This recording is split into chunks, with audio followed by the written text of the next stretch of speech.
The Fox City SCORE chapter and WHBY are pleased to bring you Biz Talk, a chance for you to hear from entrepreneurs and professionals as they share their experiences from starting to sustaining growth. Learn the skills needed for your business to be successful. If you missed anything, you can catch the Biz Talk podcast at biztalkwithscore.com. And now from the Myron Construction Studio, it's Biz Talk on WHBY.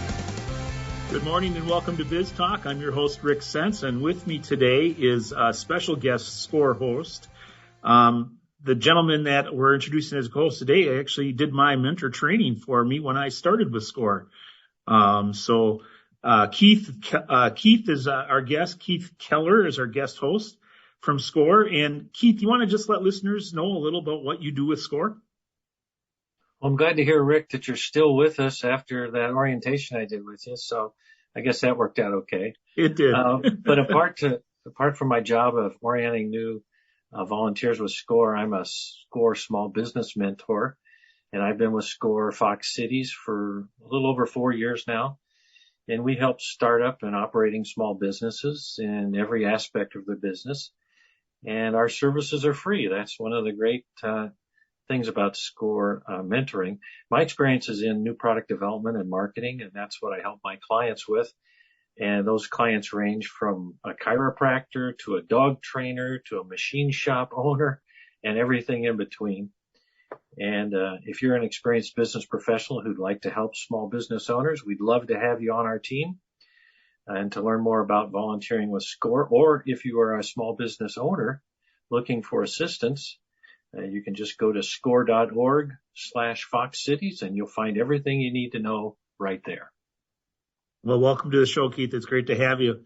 And our guest today is David Sauter. David, I have to, just by way of disclosure, full disclosure here, let everybody know that David and I went to high school together. Of course, he was like 4 when he was in high school because he looks so much younger than I do.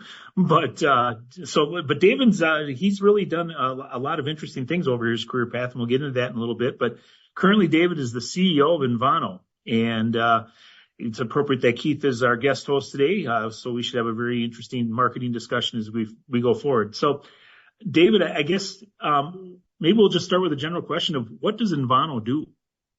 Yeah, thank you.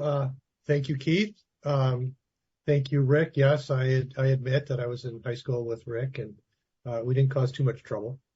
Envano has been around since 2001 and we're a specialty digital marketing firm. So we help our clients build websites, manage and curate social media campaigns, create digital advertising campaigns, develop mobile solutions for brands.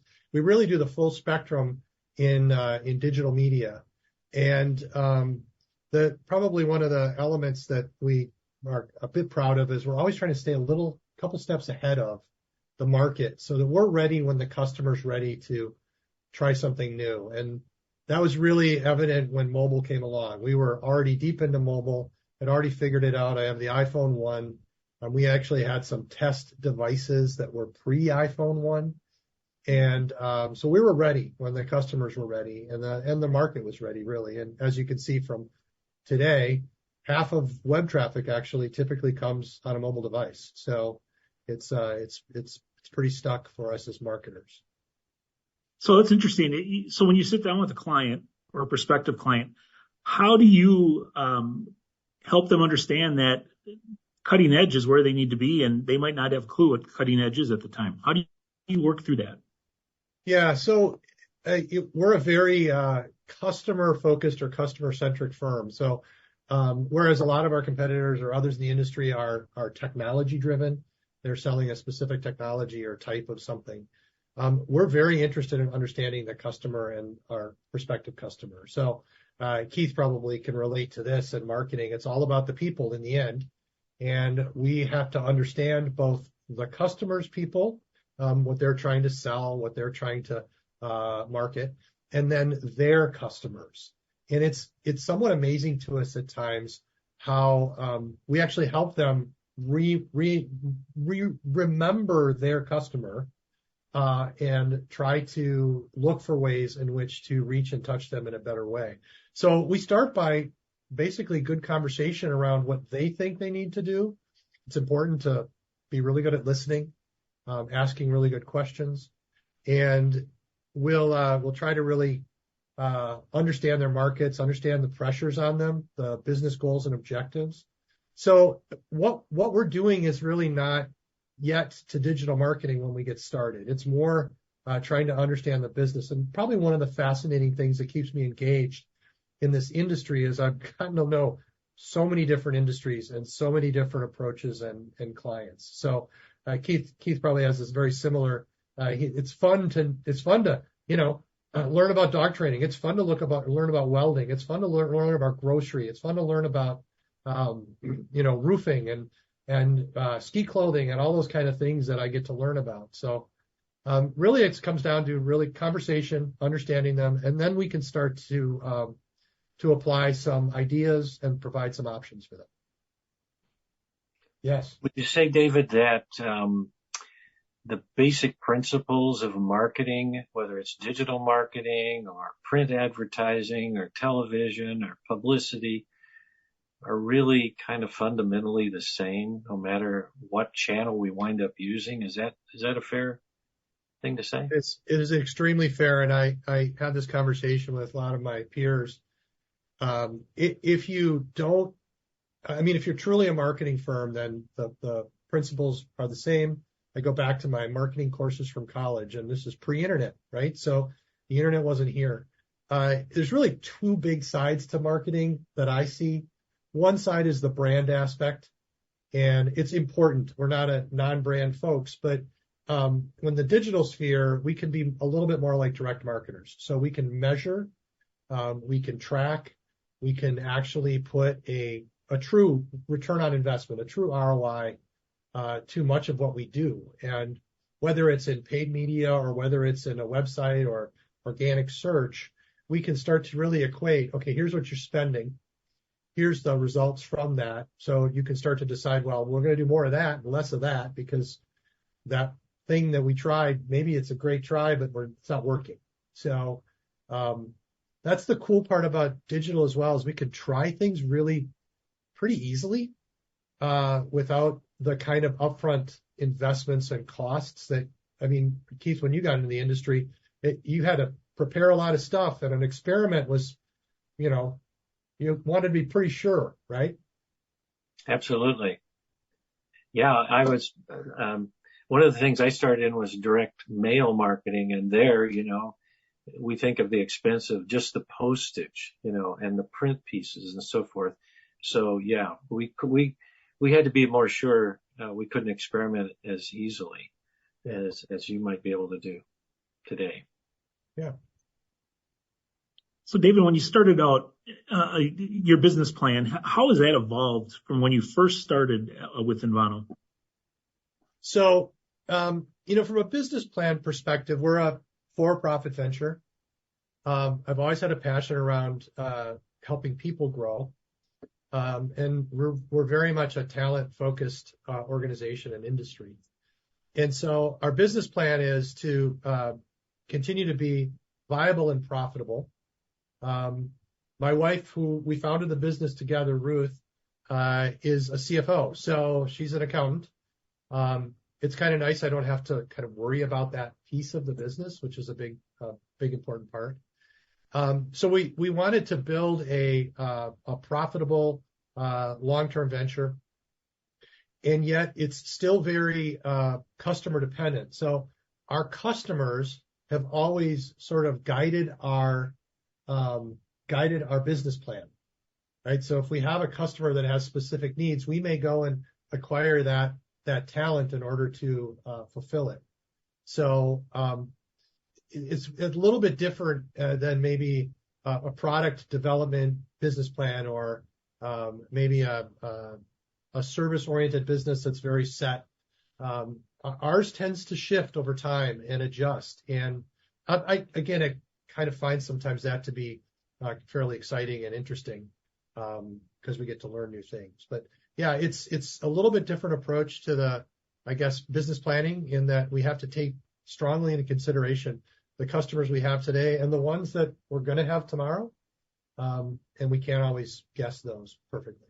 So how have your early career experience experiences that impacted and made you who you are today? Well, and Keith, this is probably a statement you can relate to. If you're going to get into business, you're going to be a business owner or even a small business, be ready for a bit of a roller coaster at times. Be ready for some ups and downs. I think some people think, oh, it's a business owner, you can just, you can take off and you can do whatever you want. And I mean, we're still serving a customer. So, we are very much at the beck and call of our client and our customer. And so we've got to be ready. And so, I've learned, I've been told I can talk well. Great. What I've had to learn is how to listen a lot better and to ask better questions and gain insight, because I by nature have lots of ideas. I come from a creative space. That's probably my superpower and maybe my kryptonite at times. And so, I've had to spend a lot of time just slowing down, asking more questions, going a little bit deeper. And that's really where the gold is anyway. Oftentimes the problem isn't, the customer might not even know the problem or know their greatest opportunity. And just in some healthy conversation, we can really figure out, those things that are going to be the best for them. So, out of all that, I've learned a lot of lessons on leading people and, what works and what doesn't work. And that's a list as long as my arm or my leg, but, that's probably the biggest thing, is learning how to slow down a little. My wife would probably attest that. She'd still probably say slow down more, but listening and asking better questions. Something you said there about working with the clients and understanding their needs. Do your clients, which are businesses, you're a business-to-business service, Mm-hmm. Do some of them, and I know some of them are larger, do some of them come to you with very defined marketing plans that you can really plug into and develop out the strategies and tactics? Or are a lot of them just coming to you with an objective? I want to increase my sales in this particular segment by 10% next year. The great question. Or is it a whole range of things? Yeah, it's a range, but you're honing in on a couple of key ones. I would say that the largest percentage of our clients come and they've got an immediate problem. Okay. They've got something that's off. They've got something that's not working. Maybe their website isn't performing, or they've tried digital advertising and they haven't seen the leads and they don't understand. So that's maybe 50+% of our prospective customers come and they've got an immediate business problem. About 25% of them might have a defined plan, but they just don't feel like the digital piece is strong enough or exactly how to implement it, right? They know what they kind of want to do, but they don't know how to necessarily go about doing it. And then there's about 25% where they're looking for us to help them build a strategy and a business plan around a marketing plan. And we love those. Those are always a lot of fun. But we've still found a lot of our early work with a client is a small problem that they're trying to resolve. And the other piece of that is it's kind of nice because it's a test drive of us to see how we work. We're very collaborative in our approach. We're also pretty transparent. So, a lot of agencies get kind of a rap of, well, they take all the problems and then they come back and they have this big surprise idea, right? We actually don't love to do that, because what if it's wrong? And we find in digital that if we work in an incremental fashion, that's even in the planning process and the creative process, that we actually hit the mark a lot quicker and more cost effectively. And that's one thing none of our customers have ever said to me, I have an unlimited budget. So. All right. And with that, it's a perfect time to take our first break. You're listening to Biz Talk with Score on WHBY, and we'll be right back.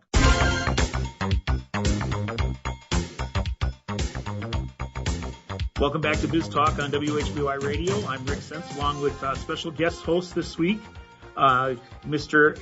Keller, Keith Keller, who is, again, my mentor, trainer at Score. But before we get back to the actual conversation with David Sauter, our guest from Envano, I'd like to just spend a few moments telling you a little bit about SCORE. Fox City SCORE serves an 8-county area with offices in Appleton, Oshkosh, and in Fond du Lac. We have about 45 volunteer mentors, and each of them are experts in their field, offering entrepreneurs no cost and confidential mentoring. Those areas of expertise that they specialize in include IT, social media, marketing, cash flow, accounting, strategic planning, workflow, human resources, retail, best practices, and many, many others. In order to register for a no-cost and confidential mentoring session and or to learn more about the Fox City SCORE chapter, please visit our website at score.org/Fox Cities. You can learn more about how the SCORE chapter can assist you with starting and or growing your business, and you can complete an application for a mentoring session. Simply complete the online form and submit it to SCORE. Within a few days, a SCORE mentor will be contacting you to set up a meeting. And remember, SCORE is no cost and offers experts who can offer you assistance in many areas. To get started, visit our website at score.org/Fox Cities. And to support small business people, Fox City SCORE is always looking for new mentors. If you have experience that you'd like to share with others, we'd love to talk to you. We welcome volunteers with experience in all aspects of business. Small business owners need your help, and your experience can make a real difference to their success. Go to score.org/Fox Cities, click on the volunteer button, and fill out the short application, and we'll get back to you to explain more. Keith, why don't you go ahead and pick up the questioning that you had going with David there, please. Yeah. David, you were saying that probably 50% or maybe even a little bit more of the clients that come to you for help are looking for assistance in solving some type of problem they have. And do you ever run into the situation where the problem they think they have isn't really the problem? It's not really the root issue as you get into the needs analysis with them? Yeah. So often the problem they've identified is a problem, but it's not the most important problem or the one that has the most immediate potential for benefit, right? So we had a customer probably 5-6 years ago who came and said, "Hey, we want to redo our website," and their website wasn't really terrible. There were certainly improvements that could be gained, but we started asking them questions about, well, what are your product lines that you're trying to promote? What are your service lines? And what we uncovered is they had this one kind of technology that they had developed. They were in the sort of fulfillment business, and it halved the amount of trips their people needed to take to the customer location. So it's a significant time savings on their part. Service to the customer actually went up, and it was very hard to find on their website. It was wasn't being promoted very well. So while we were planning for the website redo, we actually did a test campaign. We did a landing page, kind of a microsite for this service, this product, and then promoted it out to the market nationally and got some buzz going and got some lead generation going. So, they didn't really, until we had the conversation, they didn't hone in on it. And it was good for us because we got a small project right out of the gate. We were able to learn how to work with them. And it led to then redoing the website and follow-on work even till today. So that's probably a fairly good example. I mean, I might have just a few more, but I'll let you ask another question. Okay. So, David, you mentioned during the first segment that you and your wife are partners in the business. Could you maybe just spend a moment or two talking about that relationship and how, if someone's looking to start a business, a husband and wife tandem maybe, what kind of advice would you give them and encouragement, and what kind of things should they kind of watch out for? Yeah, great question. I never hear that one. So we actually met, we met when we were kids, but we don't remember. But we met working together. So I started working at another digital firm. We ended up hiring Ruth. And so we worked together there. our relationship grew. We ended up getting married. And so we were working together, right? We've never really not worked together. Now, we both have strong personalities. And so I would say that it creates some interesting opportunities and challenges. One of the things that I'd probably recommend is to really think about it, right? Really talk through any of the challenges or, who's going to be in charge of certain things. Sometimes we say, she'll say, stay in your lane. I'll say, stay in your lane, and really divide and conquer in many ways. So there's certainly things that we've got to collaborate on and we cross over, but that's a big one. We try to also separate our sort of personal life from our work life. It works sometimes and mostly, but I would say that's something you have to really think about and really work at, right?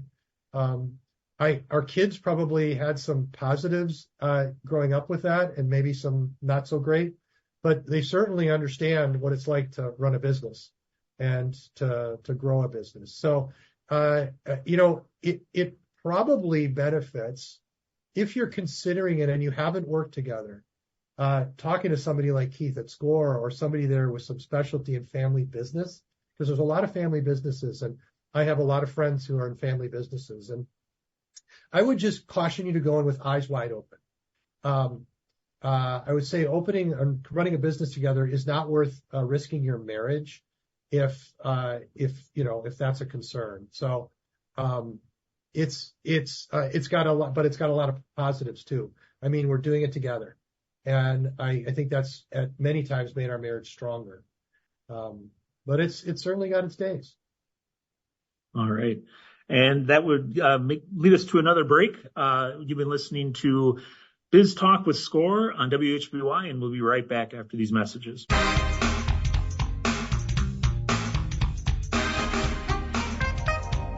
Welcome back to Biz Talk with SCORE on WHBY Radio. I'm your host, Rick Sense, and with me today is special guest host Keith Keller with SCORE Fox Cities. And our guest today is David Sauter from Envano.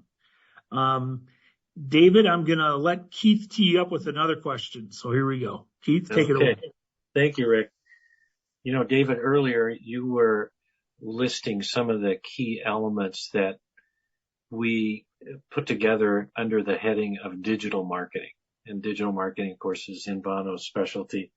And when we look at your site, we see things like branding and content marketing and digital advertising and website design and website redesign, which when I see website redesign, it makes me want to ask about what are some of the typical mistakes that your business clients make or preconception, that they have about digital marketing. Wow. Good one.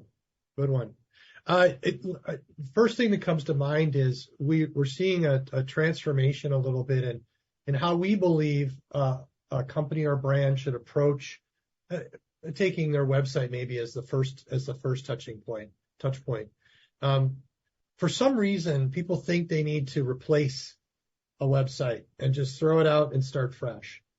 And there are times when that's applicable. Although I would say more often than not, 9 times out of 10 now, there are some elements of the existing website that we don't want to lose. So if you are, let's say, performing fairly well in the search engines and your site's coming up in Google, by just throwing out the website and starting anew, you really run a huge risk of losing that position. And to a great degree, a lot of our work that we do is to try and get that position, right? Get that free or organic spot in Google. And so we've done this for a long time, but we've really started sort of preaching it as a strategy of incremental improvement or incremental change. And to the user, it can often feel like a wholly refreshed site. It can have some of those elements and some of those characteristics, but we may evolve the back end. We may it's maybe more front end graphical design wise. We may adjust some of the navigation structure. Some big things that have changed since mobile really came on the scene is one, to be mobile friendly, right? To be to be able to peruse a site on a mobile device. But with that and with social media, we now scroll. We're comfortable just scrolling through content. And we used to have a rule that we wanted the most important information above the fold of the website. So if somebody visited the website, the content that's prior to scrolling was the most important. What we discovered is that people scroll through content more now. And so you're seeing sites and pages where there's more content as you kind of disclose it as you scroll down. A lot of it has to do with that change in behavior facilitated by social media. So that allows us to maybe work on taking a site that's very maybe antiquated in that manner and to start adding more content to those pages. We can change and restructure the navigation to be more user-friendly. A lot of companies will structure their website like they're corporately structured, which isn't really a good idea, because usually your corporate structured thinking from the inside out, not the outside in. So think about your customers. It might be multiple types of customers. We call them personas. And I always talk about standing in their shoes. So stand in their shoes, try to think about them coming into contact with you and needing to learn about you and making that decision to continue learning about you and maybe making a connection with you. Because what happens is most of the time you don't have an idea that they're shopping you until fairly far down the funnel, the sales funnel. So a big part of what we're learning is that taking and doing these things in an incremental manner has a lot of pluses to it. We run a much lower risk of breaking something and screwing something up that we've established. And the other one is we learn along the way. So we can do something and it's not, again, it's going back to we can test and experiment along the way as we're changing things. So yeah. Yeah, that's good. Talking about the website, is it fair to think of the website, a company's website, as kind of their storefront? And these other things that we're going to do, whether it's social media, whether it's paid digital advertising on Facebook or Google or so forth, as these lead generators that drive traffic to the website where the potential client, the prospect, or just the inquisitive person can really learn about it, learn about the organization. Is that a fair way to think about those different kinds of elements of digital marketing having different specific roles? Generally, you're absolutely correct. You're dead on. The website is usually what you're trying to get them to as a final destination to connect closer and to move to a sale of some sort, right? However, I would caution in getting overly fixated on only paying attention to that and making sure that we would often say, how does your brand appear online? And so wherever your brand is online, one of the big ones right now is Google Business Profile. It used to be called Google My Business. And when you go and search a brand on the web, one of the first things you're going to see is in Google is your Google Business Profile, which holds onto your reviews, holds onto your map location if you have one. It has a lot of that information. And it is still amazing to us how many businesses, number one, haven't claimed it. They literally have not claimed that territory. Mm-hmm. But number two, if they have, they just kind of do it and they kind of ignore it and they don't fill it out fully. And so if there was any advice to a small business to make sure you do properly, it's claim your Google Business Profile and treat it. It's almost now the most important social media space that you have, because you can make updates, you can make changes, you can make posts, you can do all that stuff. And it's one of those things that gets a lot of attention for people, especially people who know your brand. So that's just one example. Your presence on Facebook, your presence on Instagram, LinkedIn, all of those play a part. And the other thing is, what you're doing with social media oftentimes is you're simply going to where the customer is. Mm-hmm. So yes, you have a website, but let's pretend you built your website as more connotated to your showroom, because you're an industrial company. Your showroom is an industrial park. Okay, so you're going to have to entice somebody pretty heavily to come into that industrial park to your showroom. But you may have a kiosk in the mall that's featuring or highlighting certain products that you have in order to get those things in front of people and then get them to come to the showroom. But maybe they can even buy stuff there. Maybe they can interact with you there. Maybe they can ask questions there. So it's a little tricky. Yes, you're usually trying to get them back to your website, but don't ignore where the customers want to interact with you as well. Yeah. I think your advice about Google Business Profile is just, I don't think it can be emphasized enough. And when I'm dealing with startups, a lot of times, that's the first question I have about their marketing program, if they even have one, is do you have a Google Business Profile? Because it's like the super yellow pages of yesteryear, right? I mean, that's where people find you, and that's where their first impressions. And so we want to get lots of positive reviews on there, and we want you to show up in the search as high as possible. Talk to us a little bit about, shifting gears here, talk to us a little bit about paid digital advertising.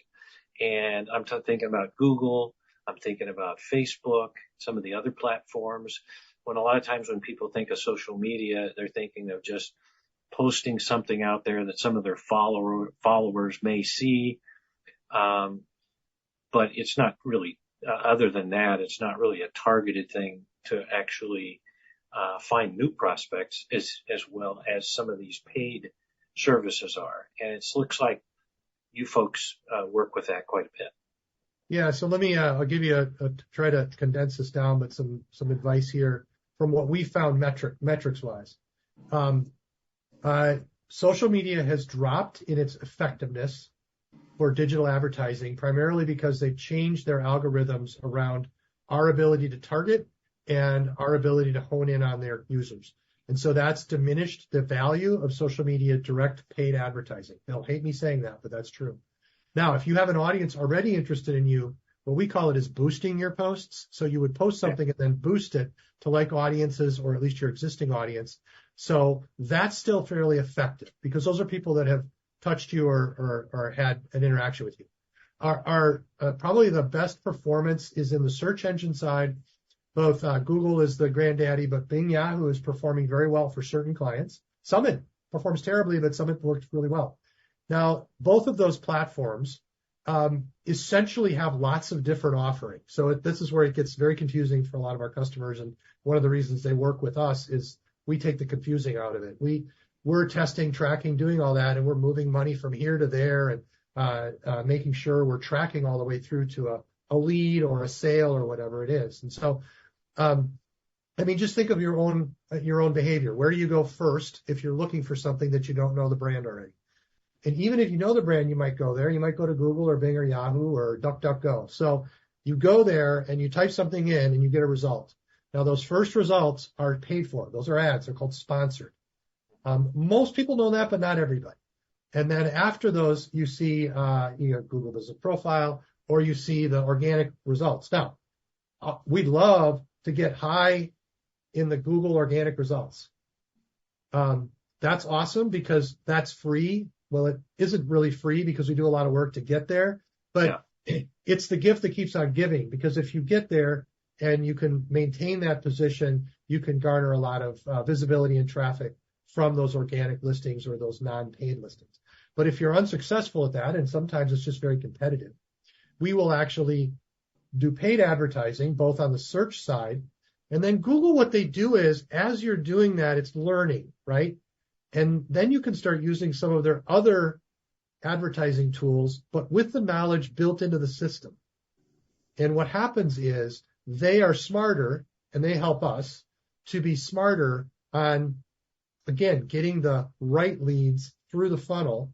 And there's a thing called PMAX, which is just one thing. There's YouTube advertising.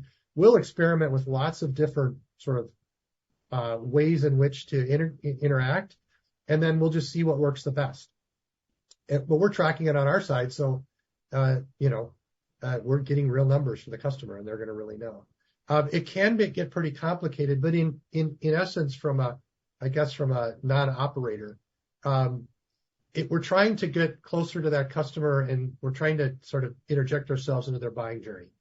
And the earlier we can, the better.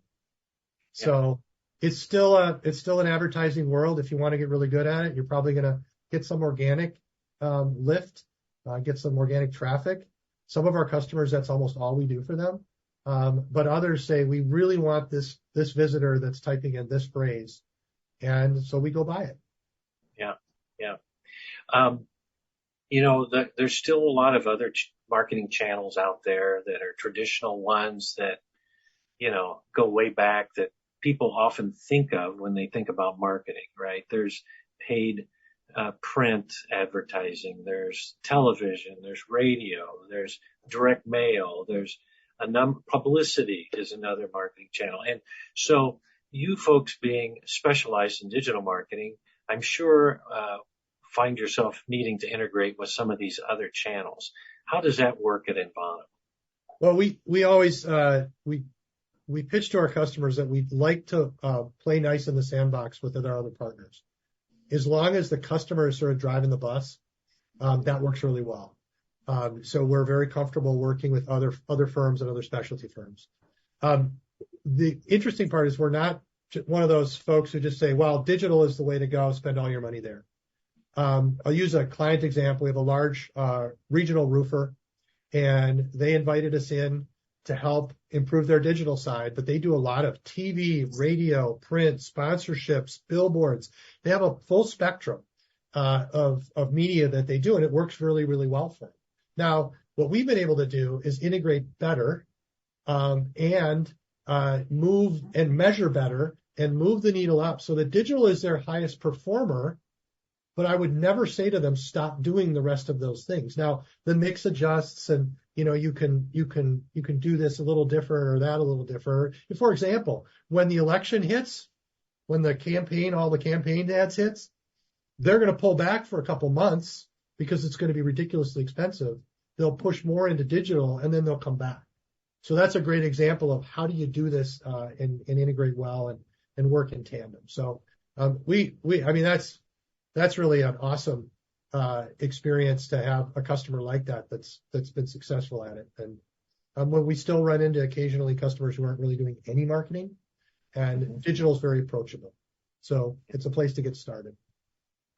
I see on your website that one of the areas where one of your offerings is strategy, right? And so that's long before we start buying ads or doing any of these other functions, right? We need to develop the strategy around what we intend to do to reach those objectives that we have. Can you give us an example of a strategy type of service that you find yourself providing to clients? I assume it's part of a series of offerings that you'd wind up providing them, but I'm guessing it's kind of typically a place that you might start. Yeah. And like I said earlier, about 50% come and they've got a problem. We actually try to pull them back a little bit and do some strategy work. We might do a little bit of research. So we've got a lot of tools at our disposal to sort of see how they're doing in the market. We like to learn a little bit about their competitors. We'd love to steal ideas from competitors. If we think a competitor is doing something really well or they're showing up really well in search, we'll try to figure out how and leverage that. So we'll work with the customer and everybody's got a different sort of level of what they're willing to go in strategy and research and planning. But what we found is the more we do on that front side, the faster and easier the implementation becomes on whatever they decide to actually implement. And so I'd say we are almost always able to pull back a little bit and do some level of strategy. But we do have some customers who come to us. I coined a term a long time ago. It's a blog post. I call it a stratement. And our team kind of laughed about it and whatever. But the problem was we were trying to figure out, hey, we're trying to do an audit, a digital audit, or we're trying to do a digital assessment, or we're trying to do a digital strategy. Well, the problem is we were doing all three of those things. And so we smashed them together, and we will do full-on strataments for clients. Our first engagement actually with a large grocer in the area was they were trying to figure out what to do with mobile. This is about 8 or 9 years ago, and they didn't really have a mobile strategy. And so that's the first engagement we have with them, is we did an analysis of the market. What were regional, smaller grocers doing? How were they handling mobile? How were they handling e-commerce? And in the end, that led to a lot of other work to sort of transform all of their digital presence. And thankfully, either by just really, really smart or dumb luck, we actually were onboarding their final 3 locations for grocery pickup right as COVID hit. And so that put them in a position to be able to serve their customer, which they're a very customer service oriented organization, to serve them very, very well during that time. All right. And it's a great time to take our last break. You're listening to Biz Talk with Score on WHBY, and we'll be right back.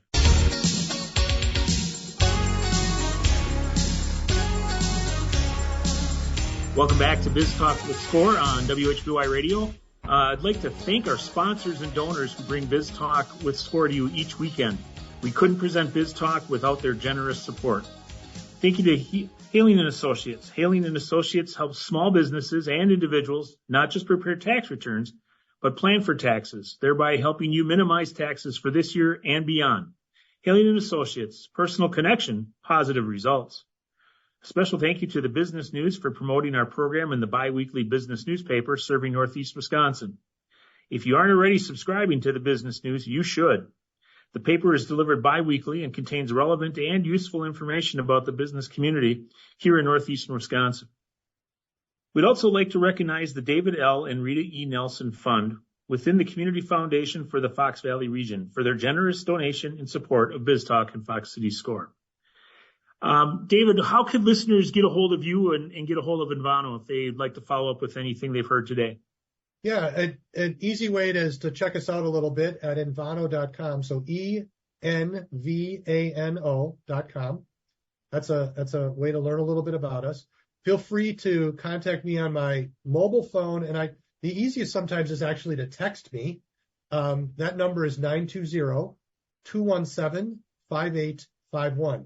So text me at that number, and I will respond to you post haste, or email me at dsauter@envano.com or envano.com. So a couple different ways you can reach out. We also have a Facebook page, LinkedIn. I mean, if there are places you find us, by all means, we'll definitely get back to you. So, all righty. Well, thanks for that, David. Is just to kind of wrapping up here, is there any final key piece of advice you might have for a business that's out there thinking about expanding their digital marketing activities or improving upon them? Anything that you might leave as a parting piece of advice to them? Yeah, I think, it both goes back to a little bit of our early conversation, Keith, about just general marketing, right? So have some ideas, look at your stuff, but maybe go talk to some of your customers and ask them what they think of your digital presence. Ask them how they learned about you and found you, and then almost try to stand in their shoes a little bit and think about, if I were looking for me, what would I do, right? And then see how well you do. Because oftentimes we find that it's like a light bulb goes off. Yeah, I'm not showing up there, or I need to do this. And we can certainly help with that. The other one is to look at your competitors, because they might have figured something out. And if they're putting a lot of effort in a certain area, there may be a reason why they're doing it. The last thing is there's a lot of tools and tricks we can use to kind of see how we're doing, right? Is our website showing up well? Is it fast enough? Is it this? Is it that? So we'll often use some of those diagnostic tools, and many of those are available to anybody to try and experiment with. So I'd say be curious and be inquisitive. But if you get to a point where you're kind of at your end, contact somebody like us. And it'd be great if it's us, but there are a lot of smart people out there who can probably help you do a better job of your marketing and digital marketing. Good advice. Thank you, David. All right. David, I just can't thank you enough for being our guest this morning. And again, would you share the email address and your phone number again with everybody, please? Yeah, it's DSAUTER@ENVANO.com, dsauter@envano.com, and 920-217-5851. And Keith, I just can't thank you enough for being a special guest host this morning. Welcome back anytime. Love to have you back. And listeners, thank you for tuning in this morning. Again, without our sponsors and without the support of that we received from the Community Foundation, we wouldn't be here on the air, but it wouldn't be possible for us to be on the air if we didn't have you as our audience. So we really value that and take a lot of satisfaction in knowing that we have regular listeners out there. And thank you for doing that and keeping us in your plans on Saturday mornings at 9 a.m. here on WHBY. So with that, if you would like to listen to the broadcast once again, you can check out our podcast. Otherwise, we'll be back next week. Thanks again for listening, and have a great week, everyone.